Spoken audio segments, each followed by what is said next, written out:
A caracterologia é a ciência que tem por objeto o estudo do caráter. O estudo do caráter aqui no sentido de caractere, ou seja, marca, sinal característico, sinalização. Continuando, Mário. Os seres humanos, isto é, o segundo e o quarto princípio, se diferenciam uns dos outros, mas também apresentam semelhanças. E, a fim de estudá-los melhor, foram classificados em diversos tipos, que revelam em comum certo número de aspectos. A ciência que estuda os tipos humanos chama-se tipologia. Lembra, eu falei tipologia na primeira, logo no início da primeira parte. E o Mário continua. E também ela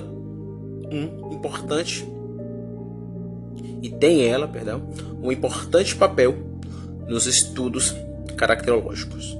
Então, o Mário aqui aborda um ponto bem importante, que é justamente a tipologia e a diferenciação e semelhança entre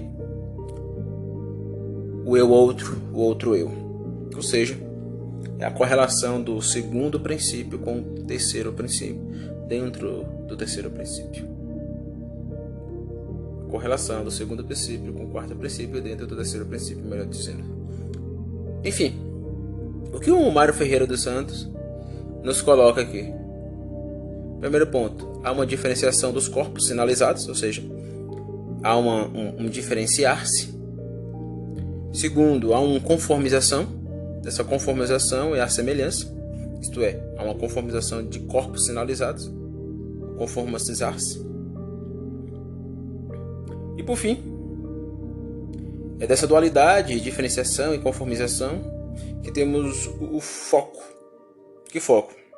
O focar nos tipos de corpos sinalizados. Aí entra a tipologização. Então existe diferenciação, conformização e tipologização. Diferenciar, conformizar e tipologizar.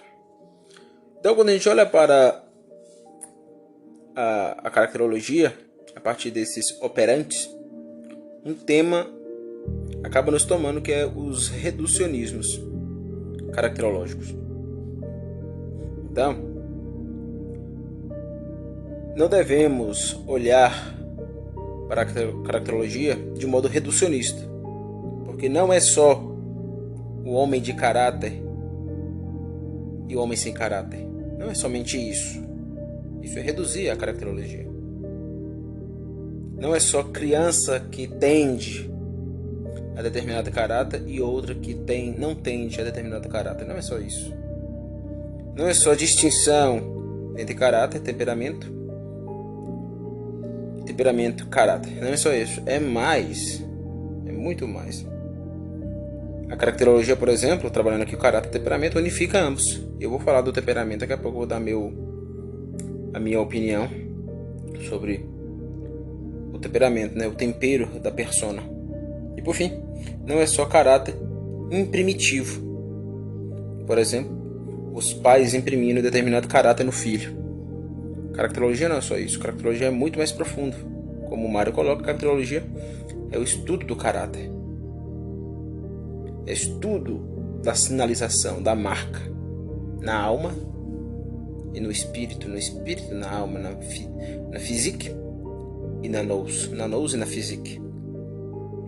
Então, entender, por exemplo, alma-corpo, corpo-alma, é entender essa dimensão astrocaracterológica. Em especial, a primeira camada está trabalhando o corpo, não é isso? Então, quando a gente olha para o corpo, o que a gente observa? Somatização.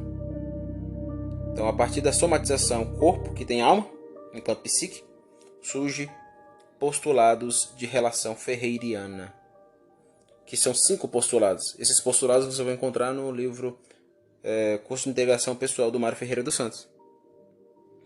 Mas eu vou ler aqui o que o Mário diz, que é bem importante. Ó. A caracterologia pretende apenas ser uma ciência prática funda-se em alguns postulados úteis. Quais são esses postulados úteis? Existe o primeiro postulado, que eu batizei de reciprocidade caracterológica. Existe o segundo postulado, que é a simultaneidade caracterológica. Existe o terceiro postulado, que é a terapêutica caracterológica. Existe o quarto postulado, que é a acentuação caracterológica. E, por fim, existe a paideia caracterológica. Eu vou abordar esses 5 postulados, fazendo um vai e vem entre o livro Curso de Integração Pessoal e o terceiro volume da primeira série ferreiriana, que é justamente o livro Psicologia. E futuramente eu vou aprofundar o tema ainda mais a partir do livro onde ele escreve sobre a temática da nologia, né? A dimensão noológica, o nous.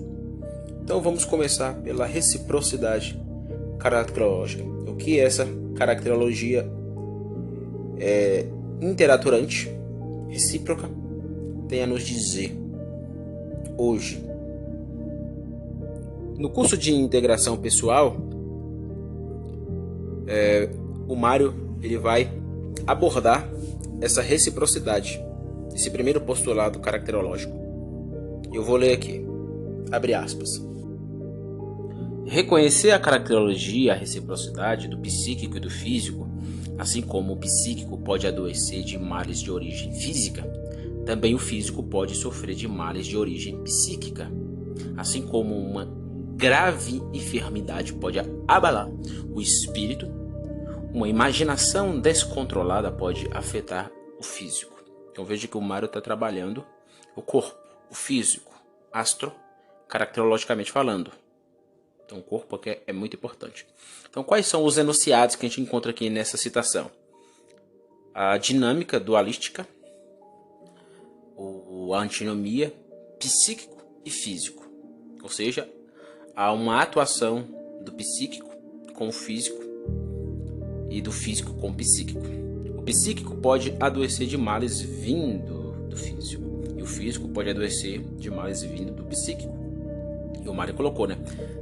Existem graves enfermidades que pode abalar o espírito. O espírito aqui enquanto nous. Eu vou trabalhar nous daqui a pouco. Uma imaginação descontrolada pode afetar, segundo o Mário, o físico. O eu imagético descontrolado, desordenativo, pode afetar o físico.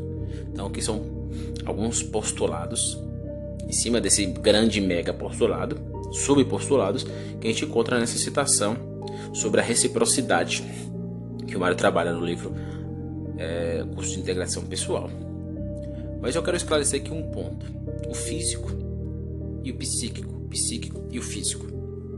No pensamento ferreiriano, nós vamos encontrar isso. Você vai ter de modo profundo no livro Filosofia e Cosmovisão, isso que eu vou falar aqui.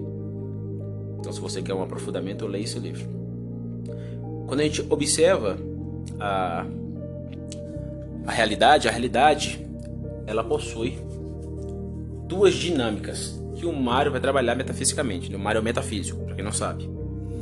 Essa dinâmica possui duas dimensões, aquilo que o Mário chamava de intenso e extenso. O que é o intenso, Anderson? O intenso é o tender para fora. E o intenso que tende para fora tende ao princípio de homogeneização. Já o emergente, isto é, o intenso, tende ao heterogêneo. Então, quando a gente observa o tender para dentro, isto é, o intenso, o que a gente encontra? A gente encontra, segundo o Mário, uma emergência. Quando a gente olha para o físico, para o corpo, para a primeira camada, o que a gente encontra? Uma predisponência dada à primeira camada. O corpo vem antes da persona, vem antes do tender para dentro, vem antes da dimensão emergente. Mas para existir o emergente, por causa da dimensão biótica neurológica, nós temos que perceber que essa emergência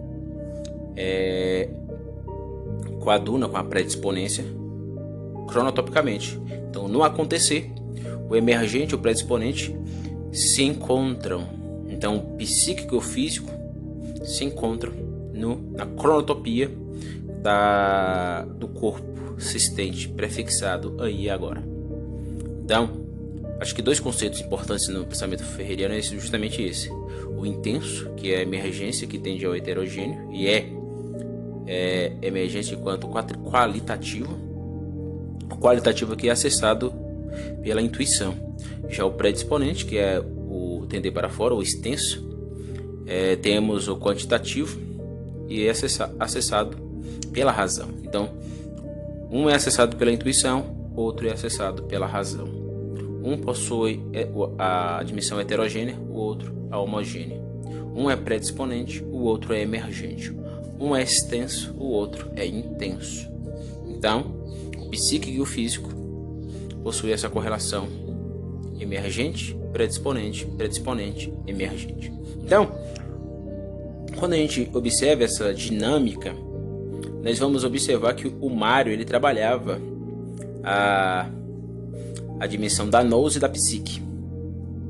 Ele disse que a origem da palavra, ou seja, do termo nous, espírito, se distingue do termo mais específico, que é a psique. Então, a alma é o nosso lado específico e o nous é o abrangente, isto é, o espírito, né? Então, quando a gente olha para essa dinâmica nous psique, psique nous, isto é, espírito, alma, alma, espírito, temos que entender alguns pontos. O primeiro ponto é a ideia de que olhar para a nous e para a psique é tender, é o tender de tendere para dentro, é tender para a concentração intensiva qualitativa. Lembra? Emergente, tenso, predominância do qualitativo. Então, se há uma predominância do qualitativo, temos o heterogêneo, que é acessível ao âmbito intuicional. O Mário diz no livro Psicologia que todo organismo vivo é um ser de máxima heterogeneidade, onde a intensidade prepondera sobre a extensidade. Foi o que eu acabei de explicar sobre a emergência e a predisponência. Então, para nous psique, psique nous se realizar, predomina-se fatores emergentes. A nous nos diferencia. Olha que importante, né? É pela nous que há uma diferenciação com os outros seres. A nous nos diferencia na tripartição do ser. Lembra da teoria da tripartição do ser? O serente, enquanto inanimado, o ser intermediário, o reino dos animais, e o ser sujeito. Ser sujeito que possui o quê? Corpo físico, primeira camada, e psique. E a psique que se desenvolve a partir da cronotopia existente, que vai prefixando-se no acontecer temporal. Então, a nous nos diferencia, nos difere, porque nous é nous criadora. Claro, somos criadores abialho, criamos de outro. Deus não é criador abialho, Deus não precisa de outro para criar. Ele não sofre efeitos. Ele é a causa de tudo, mas não sofre nenhum efeito. Ele é o primeiro motor imóvel, né? Essa é a lógica aristotélica. Então a nous, isto é, o espírito, é um ponto de partida para a psique, alma. Por quê? Porque nous é o abrangente e psique é o específico. Então existe essa dinâmica, essa dualidade no Mário. Por isso que estudar o livro dele sobre noologia e psicologia é importante. Porque ambos se correlacionam, mas um é abrangente, o outro é específico. É uma dualidade, é uma antinomia. Então, quando trabalhamos o conceito de nous e psique, psique nous, tendemos às emergências. Quando trabalhamos o corpo enquanto primeira camada astrocaracterológica, em que a caracterologia vai trabalhar também, adentrando aí, não só o astro, mas o próprio caráter em si, temos a predisponência, temos o extenso. Então, o nous e psique, decadialeticamente, por ser emergente, é acessada pelo eu intuitivo, como eu já falei, né? Isto é, o emergente, intensivo, qualitativo, tende ao heterogêneo e é acessado pela intuição. Então, é pela intuição que acessamos a psique emergente, a nous emergente, pelo eu intuitivo. E veja, eu usei o termo aqui decadialeticamente. A decadialética do Mário Ferreira dos Santos está conectado com a pentadialética. A pentadialética com a decadialética. Por exemplo, é impossível fazer uma análise cosmovisionária daquilo que o Hermann Dover chamava de motivos bases sem usar o princípio pentadialético da unidade. Aí vem os outros princípios, né? Mas a unidade vai trabalhar justamente isso, a unidade quanto cosmovisão.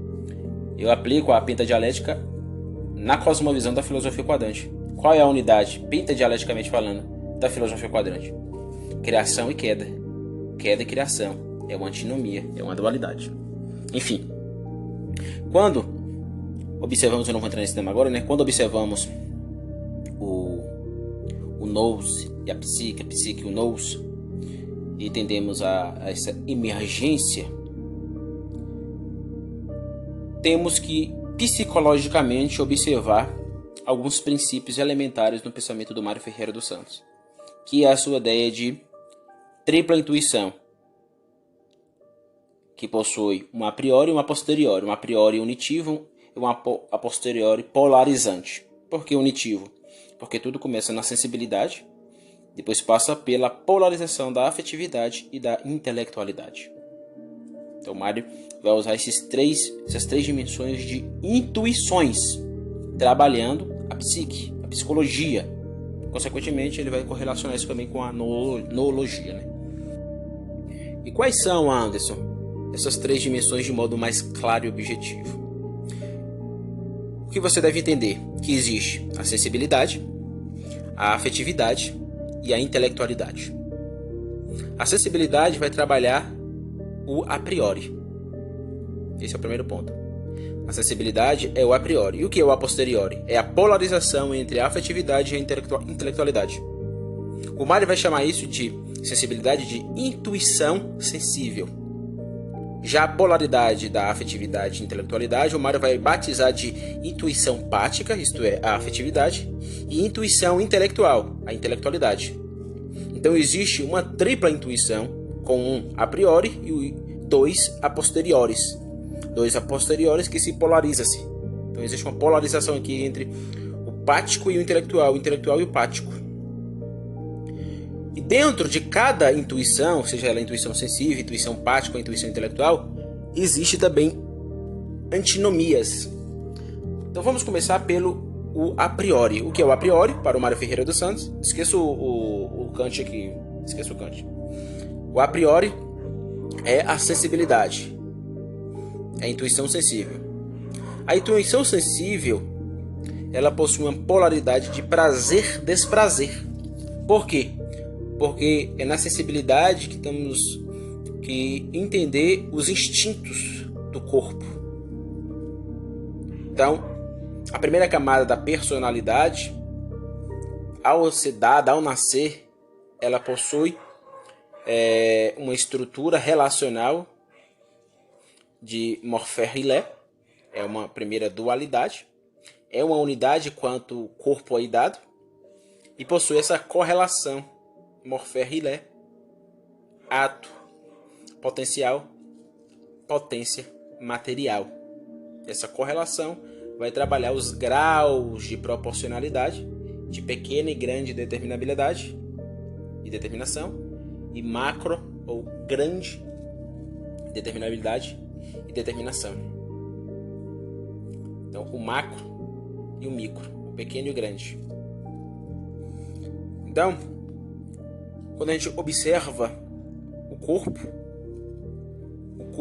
ao ser dado, é dado por meio de um primeiro ponto. Que primeiro ponto é esse? O corpo, ele não possui uma persona desenvolvida, mas possui uma sensibilidade. Por isso que o Mário colocou como a priori aqui. E faz todo sentido pegar essa ideia e plasmar a ideia da primeira camada e plasmar com a tripla intuição do Mário Ferreira dos Santos. Isto é, com a intuição a priorística. A intuição sensível. Então esse é um ponto muito importante. Então a intuição de sensibilidade polariza-se entre o prazer e desprazer. Prazer aqui enquanto ordem positivante, porque o prazer só é prazer quando esse prazer está junto com o transcendente, o um primordial. Já o desprazer é o imanetismo. Só que o corpo, enquanto sensibilidade intuitiva, é inerente ao sofrimento, ao desprazer. Não podemos escapar dessa temática, né? Enfim, continuando.